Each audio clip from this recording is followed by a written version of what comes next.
What's up, everybody? It's your boy Phil Shocker with our FPL Week 17 builder. I'm going to break the fourth wall and kind of break down what some things happened there, guys. I was actually just about to get into my team going after I just talked about the matchup and talking about my opponent's team. And then let's just say an important thing happened and I had a rush and I couldn't cut the video. And so I'm going to restart this video. Not going to go into too much details about exactly what happened in there because, again, if the off chance that we do face off in playoffs, I should keep a little shush shush kind of thing about it. So definitely something to kind of keep in the factor there and kind of keep knowing with that also being the said thing. But we are going against Sonic Ken and his Northern Noiverns, I believe is what his team name was.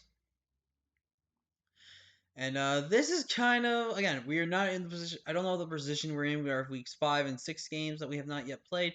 I don't know if I have won one of them. I don't know if I have won two of them. I don't know if I have won any of them. So if we lost those two games, we have to win out to make playoffs based on differential. If we lose this game, if we lost the other two, then we are 100% knocked out of playoffs. 100%. No ifs, ands, or buts. So definitely something to make sure we note with that. But looking at my opponent's team, they have Hydreigon, Dhelmise, Mega DNC, Obama Snow, Sand Slash, Alolan Form, Nidoking, Crobat, Entei, Empoleon, Azelf, and Electivire. I think some good brings. I think there's actually a good part you can bring anything on his team, really. I don't think Electivire does come, though. I don't think Electivire matches up that well. I don't think Azelf really doesn't come just based on the fact that it struggles to kind of build the right four moves. Excuse the right four moves against me in this type of a matchup. Empoleon I definitely could see being a very big toss-up in case he wants to bring it. If I do see it, though, I do expect to be Shookaberry on that instance. Entei actually has a really decently good matchup against Westwell. It's just that Omastar is going to have to really struggle and break unless he's Power Orb Solar Beam, which would be low-key awesome if he was. Crobat can definitely be a big, massive bring, as it is a very, very scary mon against us. Like Nasty Plot, one stab move, not Heat Wave, there's something else, I don't know which one. But oh, sorry, I got a text message, so I thought it was from someone else, but no. But yeah. So I can see about everything coming really. Matchup's really good, so it is what it is. But in the main six I see is Hydreigon, Dhelmise, Mega DNC, his Snowcore, and Nidoking. I think Nidoking is going to be Choice Scarf to outspeed with Ice Beam. I think the Hail Core is really good against my team in this matchup. I think Mega DNC hits my team incredibly hard. I either expect Calm Mind 3 attacks or sub 3 attacks because he does need Rock, Ground, and Fairy coverage to hit my team. Dhelmise, I think, comes as just a really good defensive pivot mod. Excuse me, Hydreigon could be a potential Dragon Dance set. It could be a Haban set. It could also just be some other things. So definitely some things to factor in looking at the matchup. So let's go ahead and break down the team that we are bringing this week for you guys. We first have our good old trusty Zygarde, which I don't, not gonna lie, I can see us bringing Zygarde almost every single week just because how good it is. Zukiyo here with Dragon Dance, Iron Tail, Thousand Arrows, and Crunch, 112 HP, max attack, Adamant, 40 speed, and 104 speed. That 104 speed will let me sure we are faster than Sand Slash and below. We are making sure that we're faster than Sand Slash under Hail. Now +1 I do know does not let me outspeed. It does not. But the +2 aspect is right there. So the goal is to hopefully get 1D Dance up. With 1D Dance up, I'm faster than everything on his team, guaranteed. Unless, again, Hydreigon is Choice Scarf. And if I Dragon's Choice Scarf, I do live at least one Dragon move, I'm pretty sure, with my investment. At least one. And then I can set up a second Dragon Dance and go for 1,000 Arrows. If I'm +2, I outspeed everything on his team, including the Hail. So that's something to factor in there. We are forced to run Iron Tail before Obama Snow. We are forced to do that. So that does kind of stink. Because besides Obama Snow, I'm just spamming 1,000 arrows in this matchup. We do have Crunch on this set, though, to be able to kind of help against the Dhelmise. I think a Sub Coil set could have been really, really good for this with 1,000 arrows and Crunch, or Sub Coil Protect, and then maybe 1,000 arrows as our main spam attack move or something like that. But I just didn't like the risk aspect of it, and I just didn't think it was worth it in the long run. So definitely something to kind of factor in there.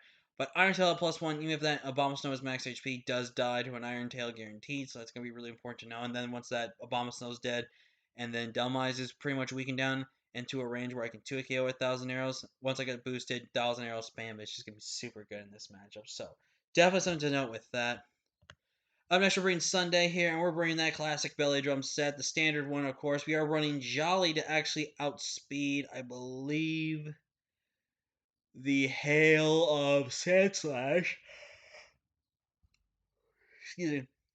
Hail Sandslash. Now, I don't expect Sandslash to be faster. Well, here's the thing. I expect Sandslash to be designed to be outspeeding my Blacephalon and Hail, which is very possible that it can do, because it just gets a +2 speed instead of a +1 speed. Now, +2, it definitely will. It does force him to run Jolly, which is very important to know right there. But I think I wanted to be safe in this matchup and go with, I think, which was the smarter choice. So, definitely something that I factored that in. Excuse me, something that I did factor that into going into this matchup. Obviously, we're running that belly drum set because it can do work. Facade doesn't guarantee a kill now on Nidoking. Well, it kind of does, but I have to get a really lucky damage roll. So if I get some chip on Nidoking, if I can get chick, chip on Nidoking, I actually can kill it with a Facade once it's boosted. Facade, in general, I think always kills Crobat with the +6 attack, so that's going to be really good. But Player Off plus Belly Drum, Player Off plus Drain Punch as well is just going to be really spammable. And we don't even see Nidoking, and we don't see Crobat. Then, honestly, it's just power play to his team. Down, which is going to be something to really know over there. Making its debut is Skyblazer the Pidgeot, and I know a lot of people are really weird and concerned with this, but I have very good reasons for what I'm bringing here. We are running Agility 3 attack set. With this set, we do outspeed Sandslash in Hail, which is going to be really good to note there. We also outspeed Choice Scarf Hydreigon, which is also really good as well. We did design this thing to be faster than everything on his team, so that's something that's going to be really factoring in as well. Steel Wing actually can 2-hit KO Diancie, both in its regular form and on the outside of its regular form. So basically, the goal is to hopefully get the Diancie Mega Evolve early, get Diancie in. I click Steel Wing, chip Diancie down for something. If I get a crit, the good news then goes that I could spam Hurricane or Heat Wave. Now, honestly, the Empoleon is again still at a problematic, but besides Empoleon, they don't have a really good answer to Pidgeot. And the agility is there so we can outspeed his Hail. Once his Hail's not around, I have free range to do about anything and everything I want. I do pretty much still die to any rock type move from Diancie, so I do need to be a little careful about that. But I honestly think Pidgeot could have a really good matchup here. We have Magneto, Galarian Slowking, of course. Galarian Slowking is super good. Super good this matchup, I really feel like. Trick Room 3 attacks is obviously what we're going to run. We're running Colbur Berry, which could be very risky, but again, it's designed to, because his best switch in all honesty is going to be Hydreigon. Hydreigon, I feel like, is his best switch in, because I think he knows I'm going to potentially probably bring water or fire coverage against his team.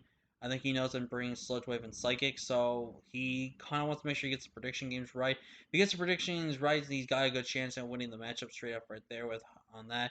But with having Colbur Berry, I can keep myself from dying, and also if he tries to set up in front of me, whether it be D-Dance or a, what's it, as the last turn Trick Room goes, and I chip him knowing that he doesn't die, and he just tries to kill me or revenge me right there, I can basically stay in against him. Now, obviously, if he knows I'm staying in against him, then I could have the Culver Berry, but when Trick Room ends and stuff like that, he'll probably expect me to switch, and then maybe go for a second D-Dance, or for a Roost there, and then try to go from there. So definitely something to factor in going into this matchup. But we're on 176 in HP, 76 into defense, 176 special attack, modest nature, and 80 spadef, just to be a little bit more bulky. We are bringing Lord Helix himself this matchup, and Shell Smash Almastar really has a strong matchup here. There is only one Pokemon on this team that really kind of hurts our chances at winning this game, and that is Empoleon. Empoleon, I could not fit Earth Power on this set to beat it. As much as I want to beat the Hydreigon, I have to have Ice Beam to beat it. As much as I don't want to have Ice Beam, I also need Ice Beam to beat the Dhelmise as well. Even if it's not a Sylvester or not, I still need it. But ultimately, I think Omastar. Excuse me, I'm sorry. I think Omastar is a really good mon this week. We are faster than Scarf King once we smash, so that's going to be something to really note right there. But with Surf, Ice Beam, and Age Power, hit everything for super effective damage across the board. If Empoleon can take at least about 20 to 30%, we should be able to, in theory, 2 KO with Surf after our Shell Smash, so that'd be really, really good for us there. But I definitely think Lord Helix can put in a ton of work. And last but not least, we're Braden Chainsaw here with the agility set. We are faster than everything but Hydreigon.